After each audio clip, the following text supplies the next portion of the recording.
Good afternoon. Good morning. Thank you to ISCC for inviting us to participate in this project and for the invitation of the Interdevelopment Bank to share some of the initiatives that we have been working on in the region in Clara. Clara, just to provide a little summary, is the American Corporation of Advanced Networks. It is an organization that integrates all of the national networks of research and education that we have in Latin America. And it is also an organization that has been working for over 15 years by developing infrastructure and technology services, which are a requirement for research, education, and innovation. Can we move on to the next slide, please? First of all, I wanted to focus on the impact elements that Clara has in the region and the way in which potential partnerships with the extra networks can help to develop the market in a very efficient manner,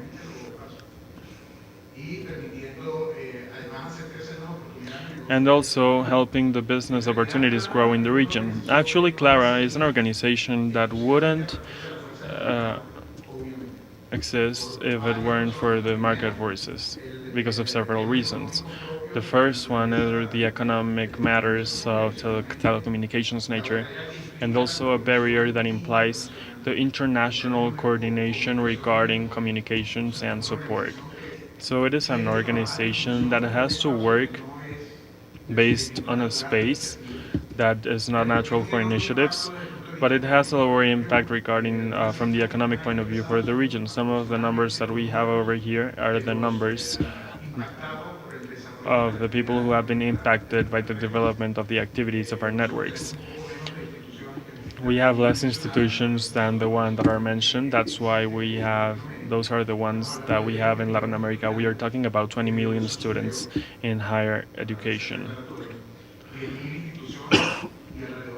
10,000 institutions and over 100 programs.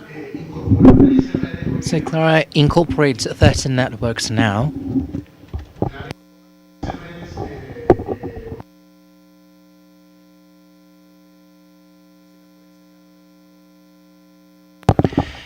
I don't know if you can take it out from the presentation mode. It's not that slide, it's the next one, please.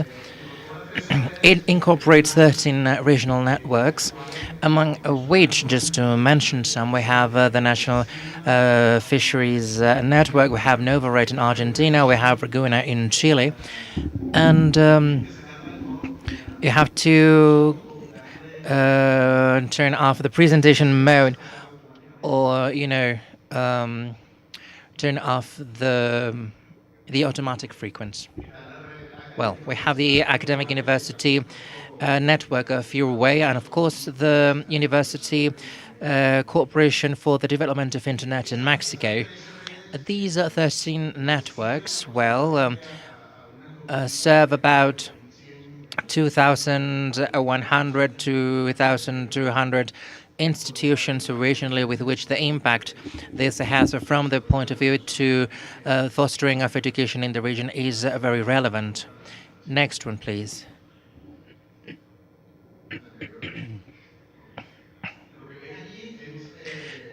What you see here is the current topology of the network. Our pivotal objective is not to have or to handle a telecommunications network. Actually, this is a tool for us to develop cooperation activities in the region and to boost the capacities of universities and research centers at the Latin American level.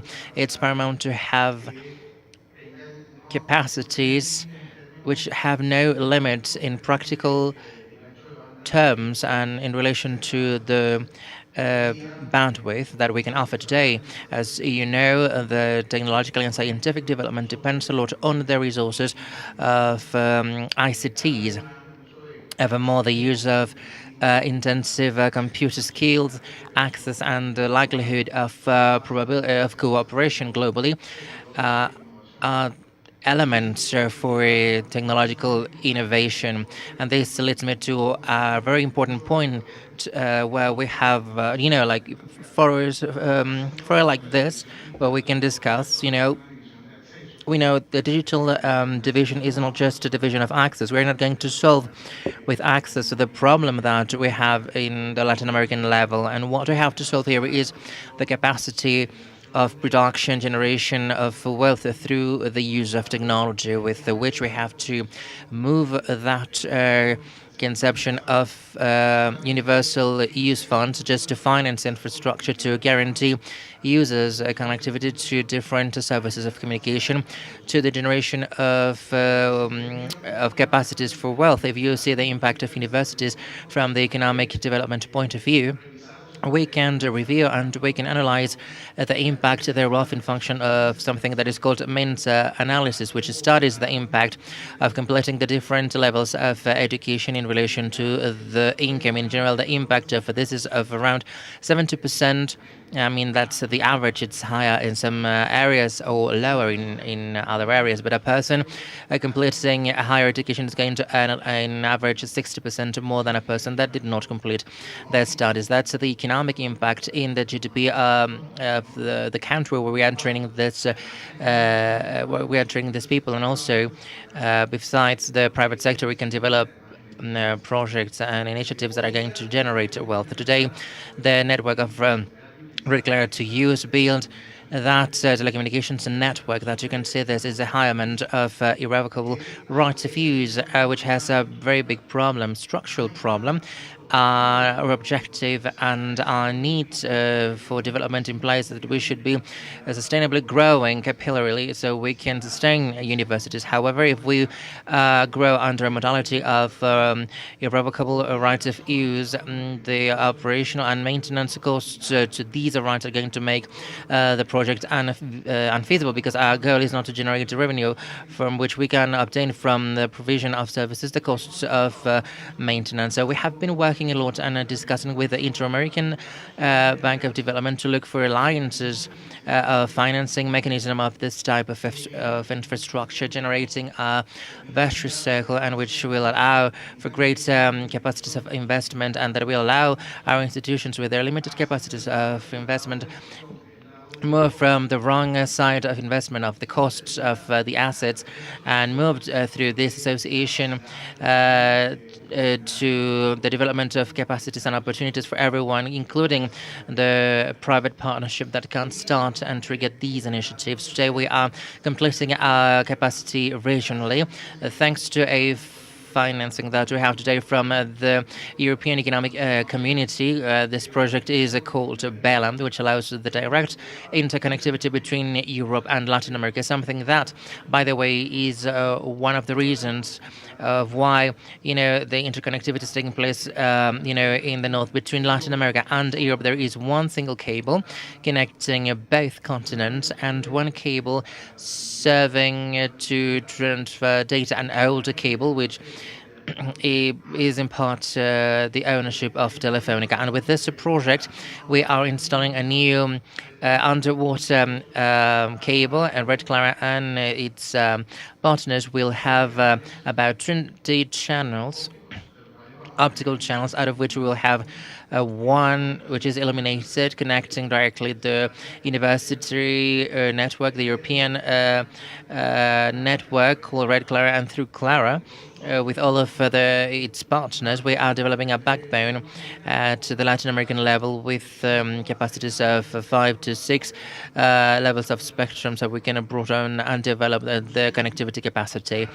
This looks big, quite likely private companies offering telecommunication services can think, but why do you need 5 or 6 channels? Well, think that science today only works, develops, and is handled through the handling of big amounts of data. Only a project developed by the European community to monitor the Earth and work in function in relation to climate change called Copernicus generates amounts of data which are paramount to be transmitted between continents. Also, the astronomical observatories in Chile, the possibility to have access to the data here and also of the Amazon. This is a requirement at the level of the administration in terms of data transmission, which is highly important.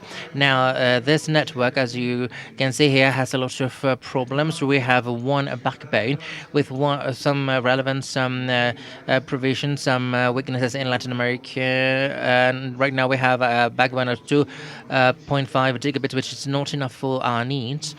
And we are missing capillarity at the level of one of the countries.